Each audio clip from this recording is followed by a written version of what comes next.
Thank you, Mr. Chairman. I'm intrigued by we had a table here that came from USDA.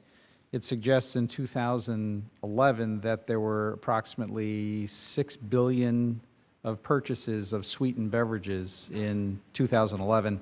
I don't know how many, do any of the witnesses have an idea how many how much of that 6 billion would be what we call soda in the East and my colleagues like Ms. Hartzler call pop in the West, although in Western New York they do call soda pop.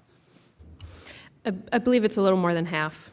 A little more than half. Yeah. And would any of the witnesses contend to me that soda, sweetened soda, has nutritional value? So I guess this would be for Dr. Schanzenbach and maybe Dr. Rashidi as well.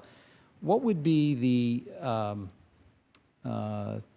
and I take it by no answer that any of the witnesses had, that no one believes that soda has nutritional value.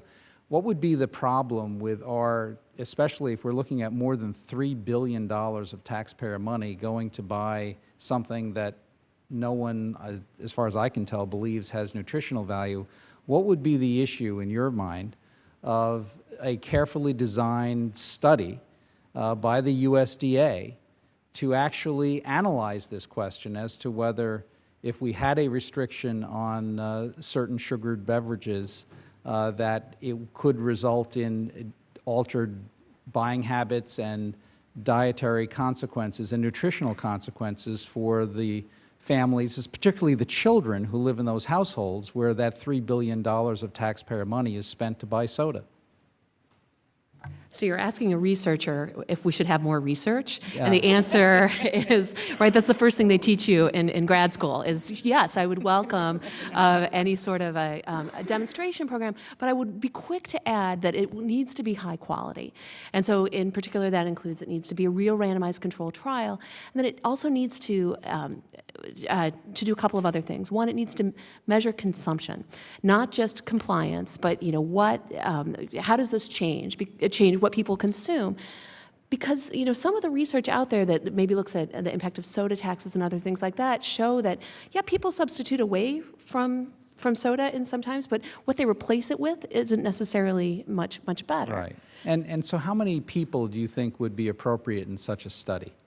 Oh boy, I can't do power calculations on the fly. I'd be happy to submit something. Perhaps you could submit I'd be happy to. for the record. And Ms. Saracen, at the risk of getting my friends in the food merchants and my friend Mike Rosen in Albany upset, the fact is that the merchants already, now that SNAP benefits are in an EBT form, by and large, for the vast majority of those purchases, and the merchants are able to differentiate among taxable items and non-taxable items. We had an issue in New York State for years where certain marshmallows that were used, if you put them on a stick and you roasted them over the fire, those were tax exempt.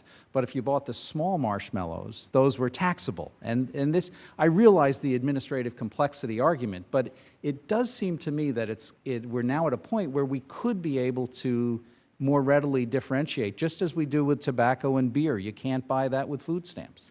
Well, as I said in my testimony, could it be done? Yes, probably so. The question is at what cost? And is the cost of trying to put together a means through which to define the products that are in clearly, define the products that are out clearly, such that electronically they could be contained in a system and therefore would be able electronically to be able to segregate? Absolutely, that would certainly help. But again, we're talking about many tens of thousands of products right. that would have to be done every year, and the infrastructure to be able to make those determinations. So I guess my point would be that we have these wonderful academic researchers and experts.